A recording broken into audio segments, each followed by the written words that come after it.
देखते हैं बेटा आज देखते हैं क्या मगध का उत्कर्ष। ठीक है, कल हम लोगों ने बेटा क्या क्या पढ़ा था? जो मगध के उत्कर्ष के बारे में हमने बताया था कि कौन कौन से राजाओं का शासन रहा है, कौन कौन सा वंश चला है यहाँ पे। ठीक है, लिखेंगे बेटा सबसे पहले लिखेंगे 16 महाजनपदों में से 16 महाजनपदों में से मगध ही आगे क्यों बढ़ा? भाई सबसे पहली बात है, सीधी सी बात है भाई, आप देखेंगे भी और भी तो महाजनपद थे, पर मगध का ही विस्तार क्यों हुआ? ठीक है, तो इस चीज़ को देख लेते हैं।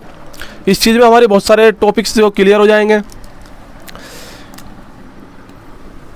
तो बेटा देखो, किसी भी महाजनपद का या राज्य का या देश का अगर किसी भी का मतलब कुछ आगे बढ़ना है या उसका डेवलपमेंट होना है, तो उसमें किस कौन कौन से ऐसे कारक हैं जिनका योगदान रहता है। तो सबसे पहले लिखेंगे बेटा आर्थिक कारक। देखो, आर्थिक स्थिति ठीक होनी चाहिए। आर्थिक कारक सबसे पहले लिखेंगे, आर्थिक कारक, भौगोलिक कारक, भौगोलिक कारक, भौगोलिक कारक। नेक्स्ट लिखेंगे राजनीतिक कारक,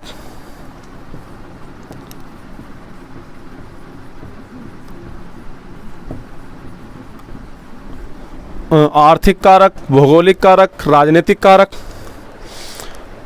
और एक लिखेंगे बेटा सांस्कृतिक कारक,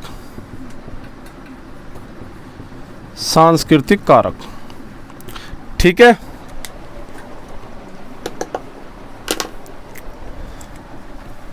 इसमें डाल ला भाई, आर्थिक कारक, भौगोलिक कारक, राजनीतिक कारक और सांस्कृतिक कारक। देखो बेटा, कोई भी अगर कभी भी आपको देखना हो कि किसी चीज़ का मतलब उत्थान हो रहा है, ठीक है, डेवलपमेंट हो रहा है, तो उसके कारक क्या क्या रहेंगे?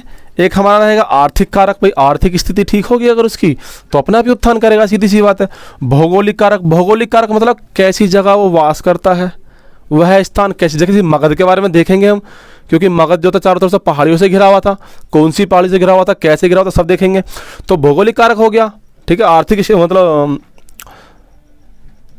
एक क्या कह सकते हैं, प्राकृतिक, हाँ नहीं ज्योग्राफी टाइप नहीं, एक हाँ पहाड़ों से मतलब घिरा हुआ है, ठीक है। और राजनीतिक कारक, उसके अंदर जो राजनीतिक करता है, जो शासन करते हैं, वो कैसे सिस्टम है, क्या नहीं है, ठीक है, वो डेवलपमेंट की तरफ लेके जा रहे हैं या डाउन की तरफ लेके जा रहे हैं। सांस्कृतिक कारक, उसमें क्या क्या संस्कृतियाँ हैं, क्या कल्चर है, ठीक है बेटा।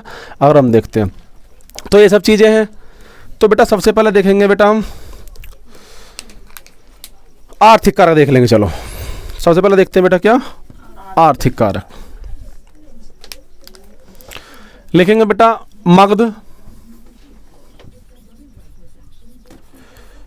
मगध गंगा नदी के, मगध गंगा नदी की मध्य घाटी में स्थित है। मगध गंगा नदी के मध्य घाटी में स्थित है।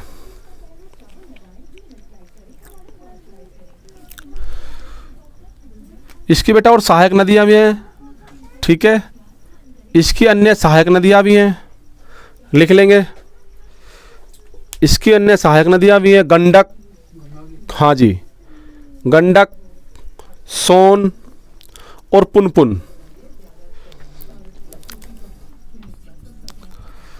गंडक, सोन और पुनपुन, ठीक है बेटा, हाँ जी। नेक्स्ट लिखेंगे। तो अगर देखा जाए तो बेटा देखो, सीधी सी बात है, जब गंगा नदी के मध्य घाटी में स्थित है तो वहाँ पे कृषि विषय का सिस्टम भी ठीक रहा होगा। जब नदियों का हिसाब किताब ठीक ठाक है वहाँ पे, तो सीधी सी बात है, कृषि करने में आसानी रही होगी। कृषि करने में आसानी रहेगी तो आर्थिक स्थिति ठीक होगी उसकी। समझ में आया नहीं आया? नेक्स्ट लिखेंगे इसी में, कृषि के लिए अनुकूल दशाएं, कृषि के लिए अनुकूल दशाएं,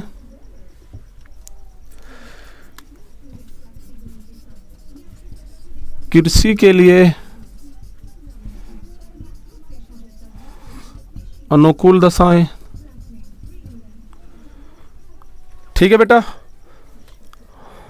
कृषि के लिए अनुकूल दशाएं। दोमट उपजाऊ मिट्टी की उपलब्धता।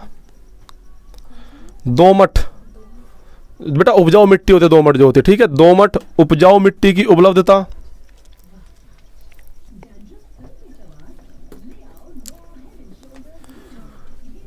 दोमट उपजाऊ मिट्टी की उपलब्धता कृषि के लिए। भाई मिट्टी भी तो अच्छी होनी चाहिए, ये थोड़ी कृषि अच्छी हो जाएगी। ठीक है बेटा, नेक्स्ट पॉइंट लिखेंगे बेटा इसमें,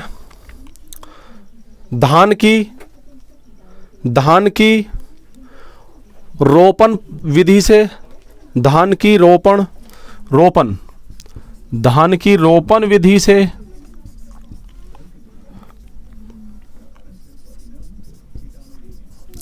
धान की रोपण विधि से कृषि सुधार। धान की रोपण विधि से कृषि सुधार। रोपण विधि समझते हैं ना बेटा, समझते हैं रोपण विधि? नहीं समझते? हाँ, ऐसा होता है बेटा। रोपण विधि क्या होती है, जैसे कि अभी जो धान बोते हैं, कैसे बोते हैं? सबसे पहले क्या, एक प्योद लगाई जाती है क्यारी में, ठीक है, मतलब जो धान होती है, जो मूंजी जिसे कहते हैं, उसको क्या एक ऐसे बो देते हैं, फिर उसको फाड़ते हैं, ठीक है, उसको उखालते हैं। जब उखालेंगे और उखाल के फिर दोबारा पानी भरे, तो तुमने देखा वो लगाते रहते हैं ऐसे करके, तो उसको रोपण विधि कहते हैं। ठीक है बेटा, समझ में आया नहीं आया? उससे क्या होता है, अगर हम जो मूंजी होती है, जो धान होती है, अगर उसको हम ऐसे ही बो दें, तो उसके मुकाबले, जो रोपण विधि के मुकाबले, उसमें कम चावल रहेगा और कमज़ोर पौधा रहेगा। अगर हम उस पौधे को रोपण विधि से, कुछ ही पौधे होते हैं, ये नहीं कि हर किसी को फाड़ के लगा लो कभी तुम मुझे घर जाकर, हाँ, ये धान के लिए, ठीक है। तो उससे क्या है कि ऐसा देखा गया, रोपण विधि से लगा कर देखा गया पौधे पे, तो अच्छे, मतलब अच्छा चावल आया उस पर और अच्छी फसल हुई है। ठीक है, समझ में आया नहीं आया? नेक्स्ट लिखेंगे, कृषि पांचांग मिला है। देखो कृषि पांचांग भी है,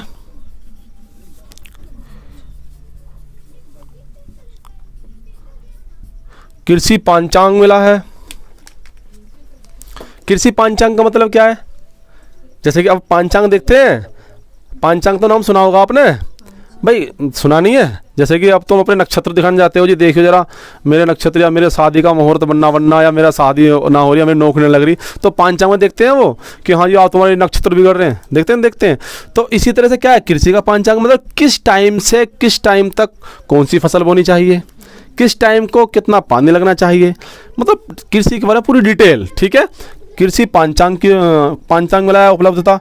नेक्स्ट लिखेंगे, बहु किस्म फसलें। बहुत सारी फसलें, मतलब अलग अलग किस्म की फसलें मिली हैं, बहु किस्म फसलें।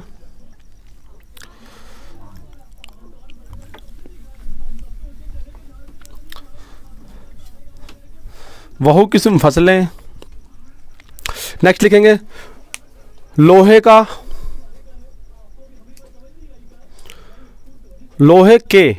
के प्रयोग से गहरी जुताई संभव। लोहे के प्रयोग से गहरी जुताई संभव। इससे अतिरिक्त उत्पादन। भाई अच्छी जुताई होगी तो अच्छी फसल होगी, सीधी सी बात है। पहले देखो बेटा, लोहे का ज्ञान हुआ था मनुष्य, कब हुआ था? वो वैदिक काल में आके, ठीक है, कब हुआ था? वैदिक काल में। तो चलता तो आ रहा था वैदिक काल से ही, पर यहाँ पे आके और उन्होंने एक्सपर्ट हो गए होंगे भाई, हल वगैरह बना लिए खोदने के लिए, ठीक है, कुछ ऐसे औजार बना लिए होंगे। हाँ जी, नेक्स्ट लिखेंगे जी, उत्पादन, ठीक है, या उत्पादन मिला है, ऐसा लिख लीजिए चाहे तो, इससे अतिरिक्त उत्पादन मिला है। ठीक है, नेक्स्ट पॉइंट लिखेंगे बेटा इसी में ही, सिंचाई की उपलब्धता। भाई नदियां हैं तो सिंचाई की उपलब्धता तो रहेगी। उपलब्धता, सिंचाई की उपलब्धता।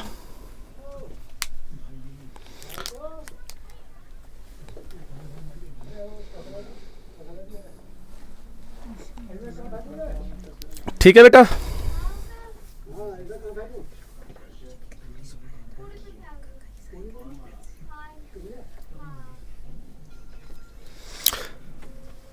तो इस बेटा इन सब जितने मैंने फैक्ट लिखाए हैं आपको, ये सब सारे फैक्ट्स किसके हैं, मतलब इसमें क्या लिखेंगे हम,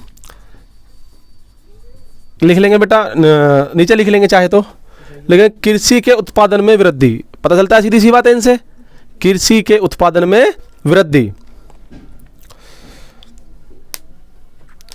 अब जब आप एक बार बताइए बेटा, अगर कृषि के उत्पादन में वृद्धि होगी तो राज्य की आय में वृद्धि होगी, नहीं भाई, राज्य की आय में वृद्धि होगी। और जब कृषि की अधिकता मतलब कृषि के उत्पादन में वृद्धि होगी, सीधी सी बात है, जो पहले कुछ खाने वाले कम थे बेचारे, कोई भूखा भूखा मरता होगा तो वो अच्छा खाएगा, अच्छा खाएगा तो तंदुरुस्त होगा, तंदुरुस्त होगा सेना में भर्ती होएगा, ठीक है। जो 6 घंटे काम करने वाला था उसकी एनर्जी 8 घंटे काम करे, तो ये सब उत्थान के कारण ही तो हैं। अगर हम डीपली देखते हैं तो लिखेंगे, नीचे लिखेंगे, इससे राज्य के आय में राज्य के आय के स्रोत में वृद्धि, इससे राज्य के आय के स्रोत में वृद्धि,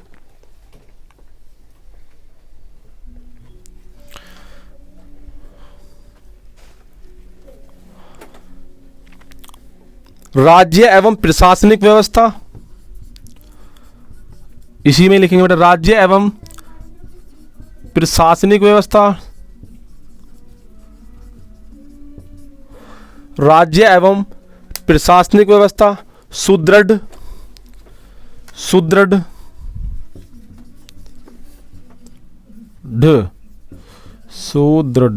ठीक है बेटा, सुदृढ़ सैन्य व्यवस्था, सुदृढ़ सैन्य व्यवस्था,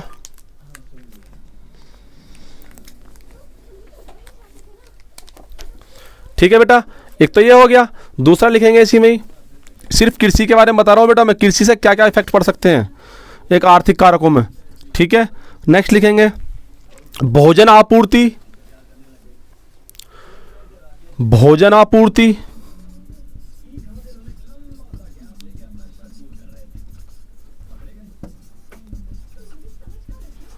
भोजन आपूर्ति में सुनिश्चितता, भोजन आपूर्ति में सुनिश्चितता,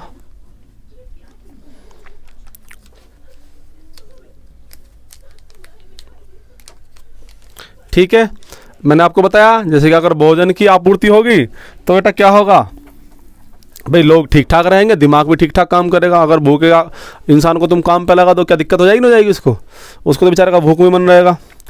तो इससे क्या व्यापार करने में और काम काज करने में उसमें क्या होगी, उसको आसानी बढ़ेगी जब पेट भर खाना मिलेगा। नेक्स्ट लिखेंगे बेटा इसी में ही, धान की उपज से जनसंख्या में वृद्धि,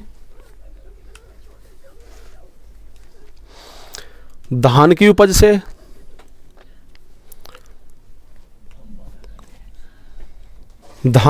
से जनसंख्या में वृद्धि, मतलब बेटा जो जो ऐसा कहा जाता है कि जो धान खाते हैं ना, जो प्रजनन क्षमता है वो अधिक होती है धान खाने से, ठीक है, चावल खाने से, ठीक है। नीचे लिख लेंगे चाहे तो, यह समझ जाएंगे आप, ठीक है। धान की उपज में जनसंख्या में वृद्धि, जिससे राजा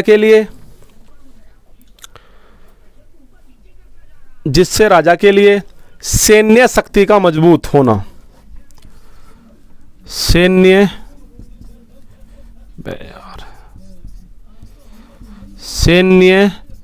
शक्ति का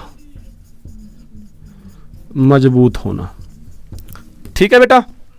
भाई सीधी सी बात है, जब ज़्यादा लोग होंगे, जब प्रजनन क्षमता बढ़ेगी तो जनसंख्या बढ़ेगी, जनसंख्या बढ़ेगी तो फिर क्या होगा भाई, भर्ती होंगे सेना में, जितने ज़्यादा अधिक इंसान होंगे उतनी भर्ती सेना बढ़ेगी, तो राजा को आर्थिक कारकों में लाभ मिल रहा है बेटा। ये तो कृषि वाले हो गया। दूसरा देखेंगे बेटा, सेकंड वाला देखेंगे, लिखेंगे मगध में लोहे की खाने, हाँ बेटा आर्थिक कारक का, ये तो पूरा कृषि का पार्ट था जो मैंने अभी सारे फैक्ट लिखाए हैं। दूसरा पॉइंट लिखेंगे अब इसी का,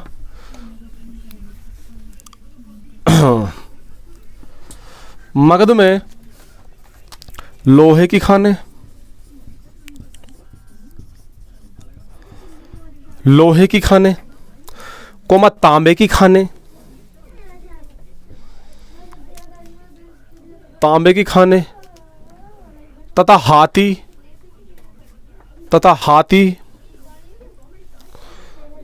हाथी और जंगलों की उपलब्धता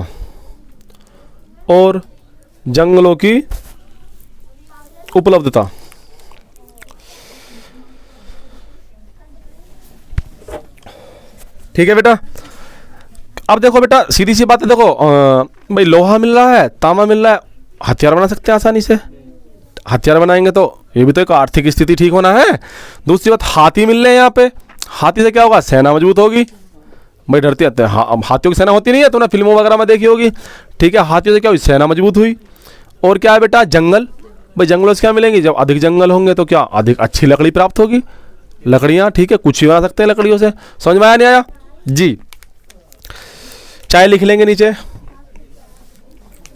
हाथियों से सेना मजबूत, हाथियों से सेना मजबूत, जंगलों में अच्छे किस्म की लकड़ियों की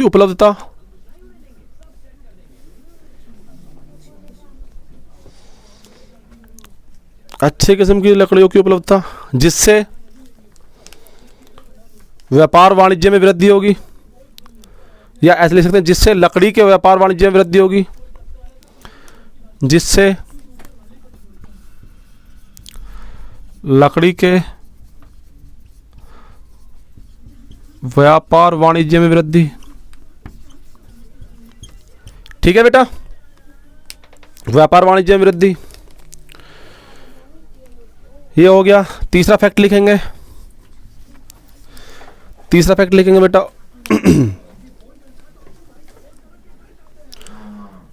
व्यापारिक श्रेणियों का अस्तित्व में आना, व्यापारिक श्रेणियों का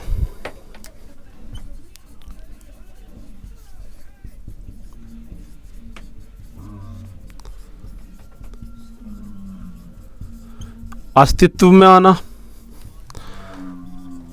ठीक है बेटा, तो इस टाइम पे क्या था, व्यापारिक जो व्यापारिक श्रेणियां थी, मतलब कैसे, जैसे कि अगर आपने अभी भी देखा होगा बेटा, एक थोक विक्रेता होता है, ठीक है, एक फुटकर विक्रेता होता है, ठीक है, कैसे होते हैं, 3-4 इनके लेवल होते हैं। तो इसी तरह से यहाँ पे भी क्या था, व्यापारिक श्रेणी आ गई। ये भी एक बाजार के मतलब एक व्यापार वाणिज्य को बढ़ावा देने के लिए भी सिस्टम होता है। ठीक है, जैसा आपने देखा होगा, यदि आप जाएंगे ना थोक विक्रेता के पास में, तो आपको उतना ही देगा जो बाहर फुटकर में चल रहा होगा। ठीक है, ये सिस्टम है। चौथा एक पॉइंट लिखेंगे इसमें, मुद्रा का प्रचलन।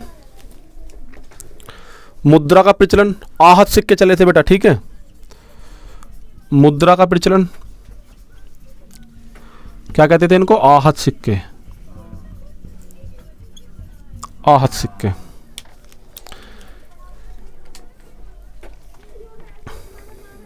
ठीक है जी, समझ में आया बेटा? तो आर्थिक कारक तो हमने देख लिए, अच्छे समझ में आए होंगे। नेक्स्ट देखते हैं बेटा भौगोलिक कारक।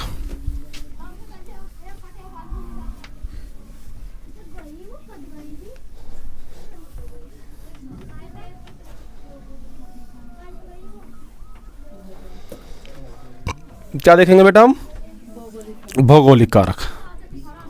ठीक है, भौगोलिक कारक में लिखेंगे मगध की राजधानी,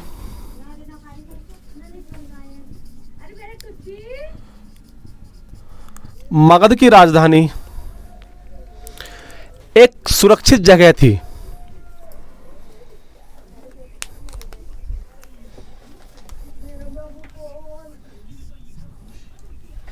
एक सुरक्षित जगह थी। मैंने लिखाया था राजगिरा, और दूसरी क्या बताई थी बेटा, गिरिव्रत बताई थी। अरे क्या बताई थी बेटा मैंने, पाटलिपुत्र। ठीक है, तो बेटा जो राजगिरा गिरिव्रत थी, ये 5 पहाड़ियों से घिरी थी। लिख लेंगे आप अपने तरीके से, लिख लीजिए। हाँ, जो राजगिरा है, जो राजगिरा और गिरिव्रत थी, वो कितने पहाड़ी से घिरी थी, 5 पहाड़ियों से घिरी हुई, 5 पहाड़ियों,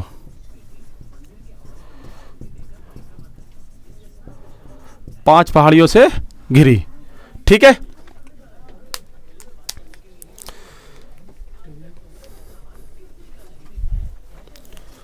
और पाटलिपुत्र बेटा नदी दुर्ग था। ठीक है, नदी क्रॉस करके आना पड़ता था। पाटलिपुत्र में लिख लेंगे नदी दुर्ग।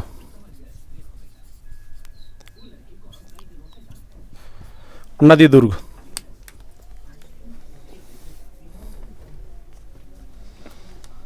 ठीक है बेटा,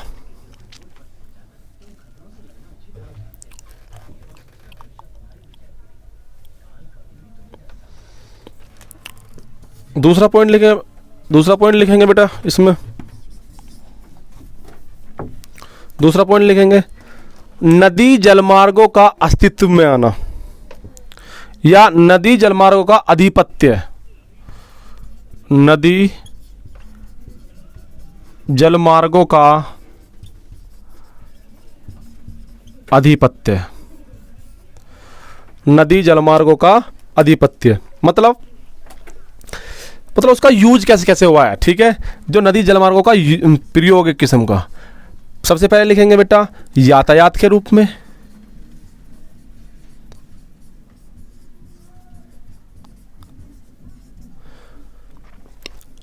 यातायात के रूप में कैसे बेटा? भाई कोई सामान हमें यहाँ से, जैसे हमें यहाँ से कहीं 20 किलोमीटर दूर लेके जाना है। ठीक है, तो आप ट्रक वगैरह में लेके जाएंगे। ठीक है, सड़क से जाएगा और वो कम लोड लेके जाएगा।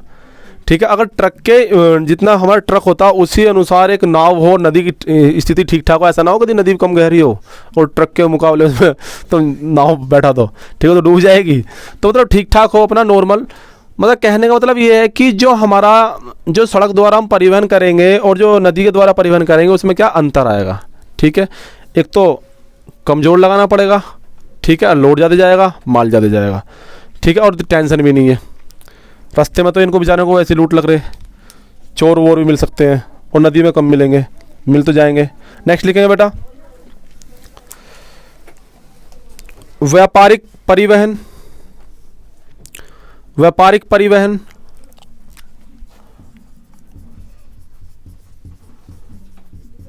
व्यापारिक परिवहन। ठीक है बेटा, व्यापारिक परिवहनों की चालू हो गए थे नदी जलमार्गों से। सैन्य संचालन के लिए,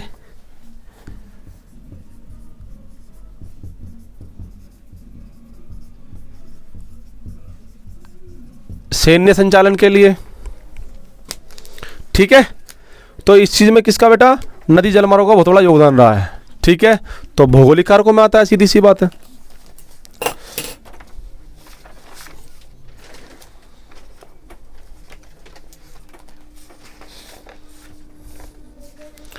नेक्स्ट देखते हैं बेटा राजनीतिक कारक।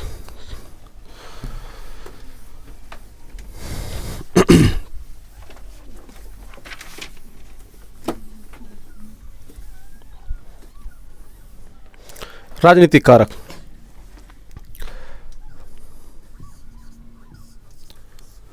राजनीतिक कारक में लिखें सबसे पहले योग्य एवं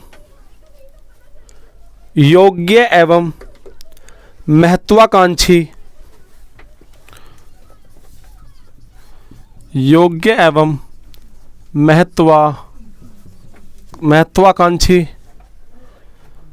शासकों की निरंतरता। महत्वाकांक्षी शासकों की निरंतरता।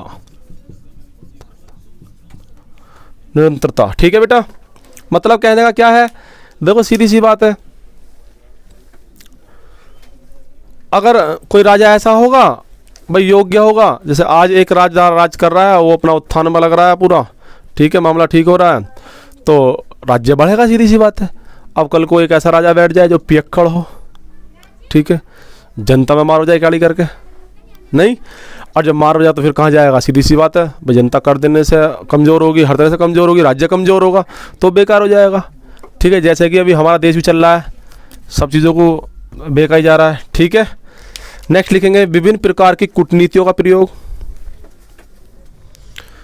विभिन्न प्रकार की कूटनीतियों का प्रयोग। विभिन्न प्रकार की कूटनीतियों का प्रयोग। कैसे कूटनीतियाँ, कैसी कैसी बेटा? मित्रता, ठीक है, क्या कर लो बेटा, या तो मित्रता कर लो। भाई सीधी सी बात है, आपको ना भाई अगर तो कोई भी है, जैसे आज अगर युद्ध हो जाए, ठीक है, अगर आज हम पाकिस्तान से लड़ पड़े, ठीक है, तो उसमें नुकसान पाकिस्तान का थोड़ी होगा, हमारा भी तो होगा।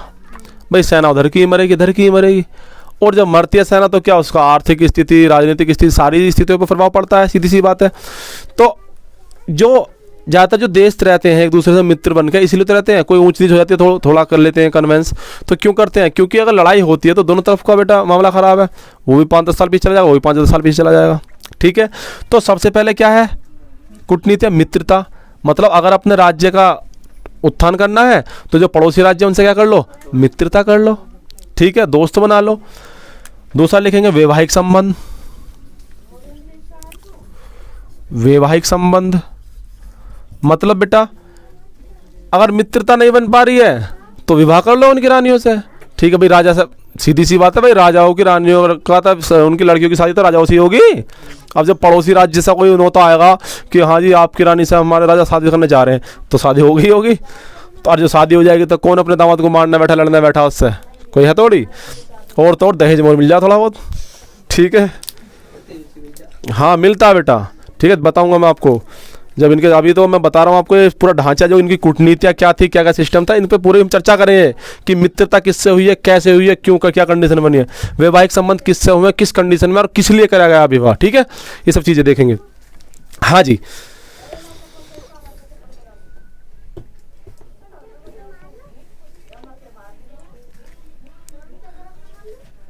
हाँ जी, नेक्स्ट लिखेंगे, इसमें लिखेंगे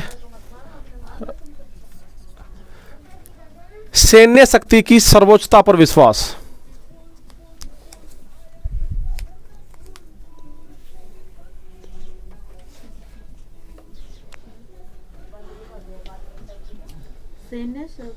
सैन्य शक्ति की सर्वोच्चता पर विश्वास मतलब क्या है? भाई सीधी सी बात है, देखो जो मेन ढांचा होता है एक देश को सुरक्षित रखने का या किसी राज्य को सुरक्षित रखने का, वो सेना होती है। भाई यदि आज आप अपने देश की चारों तरफ से सेना हटवा दो, देखो क्या पंगे होंगे, हो जाएंगे, हो जाएंगे, घुस जाएंगे अंदर तक, लूटपाट कर लेंगे। और सीधी सी बात है भाई, अगर आप सेना को देखो प्योरिटी देते हैं, जैसे कि हम कहते हैं कोई भी आता है मतलब फौजी को अलग रेस्पेक्ट मिलती है, हालांकि कोई बदतमीज होते हैं देते नहीं है, पर एक जैसे आता है कि फौजी की एकदम अलग सी फीलिंग आती है, और फौज में नहीं एकदम बहुत बड़ा हमारे लिए योगदान है। भाई जब वो बॉर्डर पर खड़े होते हैं, जब वो करते हैं, जब तो हम आराम से होते हैं नहीं, तो उनकी हालांकि उनको इज्जत देनी भी चाहिए।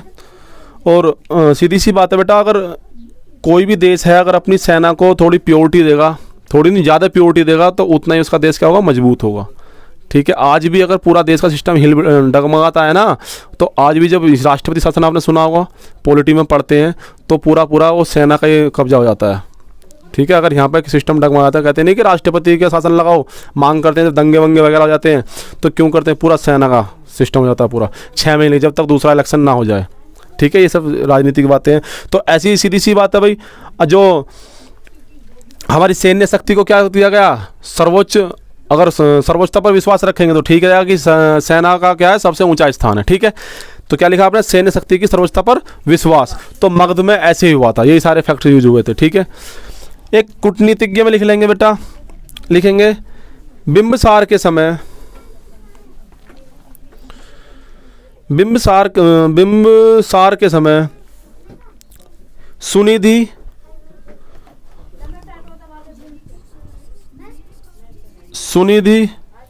और एक थे बेटा दीर्घचणी। सुनिधि और दीर्घचाणी, ठीक है।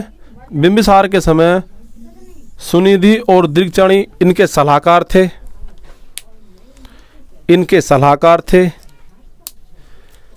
ये कूटनीतिज्ञ थे। कौन थे बेटा? ये पूछ लेता है, कूटनीतिज्ञ, ये कूटनीतिज्ञ थे।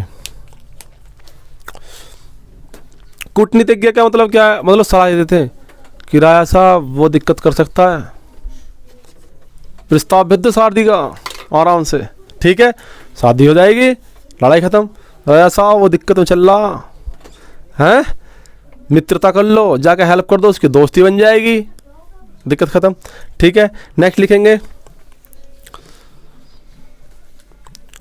इसी में लिख लेंगे, नीचे लिख लेंगे वस्त्रकार, वस्त्रकार व अधस्यतकार, वस्त्रकार,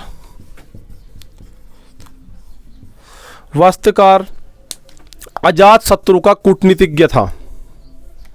पूछा गया है बेटा, ठीक है। बिंबिसार के बुरे पूछा था, सुनिधि और द्रोणाचार्य किसके कूटनीतिज्ञ थे, और वस्त्रकार किसका था, अजात शत्रु का, ठीक है बेटा।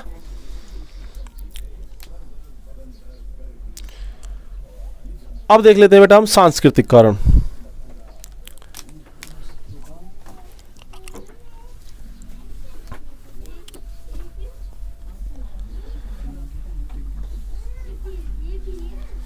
सांस्कृतिक कारण, कारण या कारक, ठीक है। सांस्कृतिक कारक देखते हैं हम, लिखेंगे बेटा सांस्कृतिक कारक।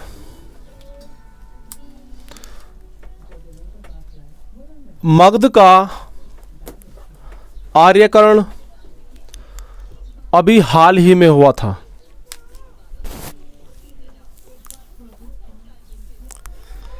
मगध का आर्यकरण अभी हाल ही में हुआ था।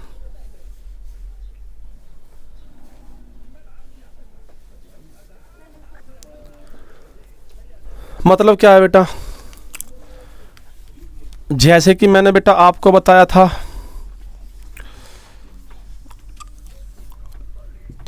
जो हमारा जो अगर हम देखते हैं ऋग्वेदिक काल, ऋग्वेदिक काल ने कहाँ तक पैर फंसा रहे थे अपने, यहाँ तक मैंने आपको बताया, जो जिसको सप्त सेंद्र प्रदेश भी कहा जाता था, बताया था मैंने आपको, ठीक है। 7 नदियों का जो स्थान था, तो यहाँ पे किसने कहा था बेटा, ऋग्वेदिक काल।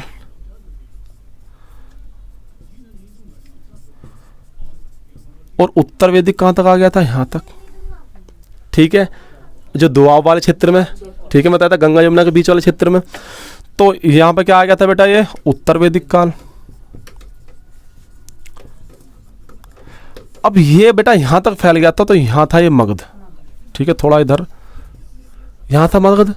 जब मगध हमारा यहाँ था, तो बेटा यहाँ के लोग कहते थे, यहाँ पे सीधी सी बात देखो, कर्मकांड जो चलते हैं, जितनी भी व्यवस्था चलती है, जैसे कि आज अगर पूजा पाठ करता है, जैसे कि मैं पूजा पाठ कर रहा हूँ, तो जो मेरे बच्चे होंगे, अगर मैं उनको लेके जाऊंगा, मैं दिखाऊंगा कि बेटा ये भगवान है, या ये है, या ये देते हैं, तभी तो पूजा करेंगे वो। या फिर आस पड़ोस से सीख के आएगा कि पापा ये वो कर रहा है कैसे। तो अब ये लोग तो मानते थे कर्मकांड वर्मकांडों को, अब ये लोग नहीं मानते थे, ठीक है। हाँ, और यहाँ पे क्या हुआ था बेटा, इन कर्मकांडों की वजह से यहाँ का मामला डाउन चला गया भाई, पूरा सिस्टम क्या हो गया, नीचे डाउन में चला गया। क्यों, सगला किस पर आश्रित हो गए, कर्मकांडों पे। कृषि करने की जरूरत नहीं, कृषि पे मंत्र पढ़ दो, नहीं, हाँ, काम करना, हाँ करते थे, पर ज़्यादा किस पर, टोटकेबाजी पे करने लग गए, ठीक है, सिस्टम ज़्यादा। यहाँ के लोग कैसे थे, यहाँ के लोग मानते नहीं थे, अभी तक हल्का हल्का मानते थे, ज़्यादा नहीं मानते थे। दूसरी बात, यहाँ पे वर्णावस्था चालू हो गई थी उत्तर वैदिक काल में भाई, 4 वर्णों में बांट दिया, यहाँ पे वर्णावस्था थी नहीं। अब सीधी सी बात है, वर्णावस्था भी क्या है, एक नाश की तो जड़ है भाई। जब तक सबको बराबर हक नहीं मिलेगा, तब तो क्या होगा, नाश ही होगा। तो लिखेंगे बेटा, इसमें लिख लेंगे मगध का आर्यकरण अभी हाल ही में लिख लिया बेटा। यहाँ के लोग उन्मुक्त सोच वाले थे, यहाँ के लोग उन्मुक्त सोच वाले थे।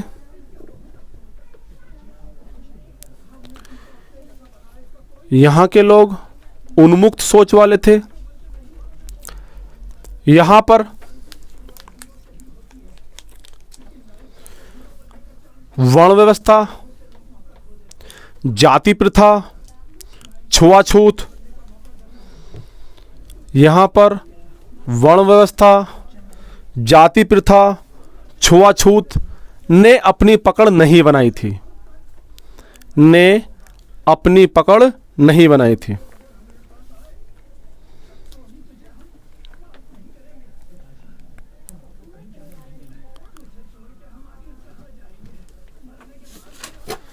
ठीक है बेटा, तो इसलिए यहाँ के लोग एक चीज़ और देख लेंगे बेटा, हाँ एक बात और लिखेंगे, इसको जो मगध को कहते थे बेटा लिख लेंगे। इस समय उत्तर वैदिक कालीन लोग मगध को, इस समय उत्तर वैदिक कालीन लोग मगध को दूरस्थ प्रदेश कहते थे, दूरस्थ प्रदेश। ठीक है बेटा, दूरस्थ प्रदेश कहते थे। तो सांस्कृतिक जीवन इतना ही देख लेते हैं।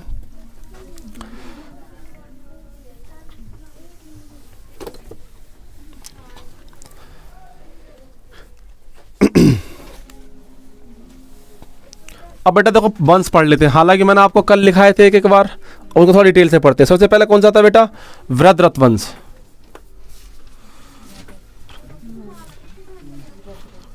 वृद्धरथ वंश, ठीक है बेटा, वृद्धरथ वंश में लिखेंगे। मैंने आपको बताया था इसकी चर्चा कहां पर है बेटा, पुराणों में चर्चा है इसकी, महाभारत में चर्चा है, लिखेंगे इसकी चर्चा पुराणों में मिलती है।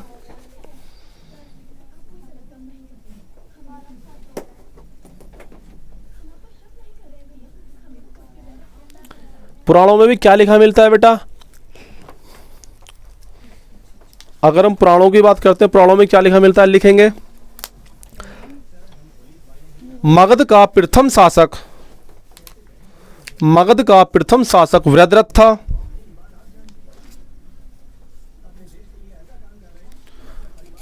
मगध का प्रथम शासक कौन था बेटा, वृद्धरथ था। इसके अलावा और कोई जानकारी नहीं है, लिख लेंगे, इसके अलावा और कोई जानकारी नहीं है।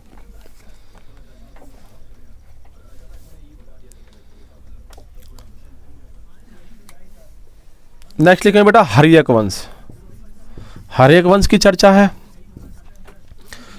कौन सा लिखेंगे बेटा, हर्यक वंश।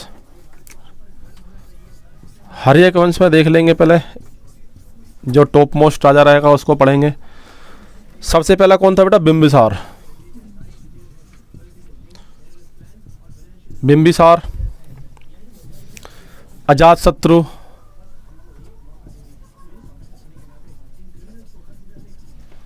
बिंबिसार, अजातशत्रु, उदयन, उदयभद्र। मैंने कल लिखाए थे बेटा आपको, बिंबिसार, अजातशत्रु, उदयन, उदयभद्र, अनिरुद्र, मुंडक, अनिरुद्र, मुंडक, और लास्ट क्या था बेटा, नागदशक। नागदशक या दर्शक भी कहते हैं कहीं कहीं। ठीक है बेटा,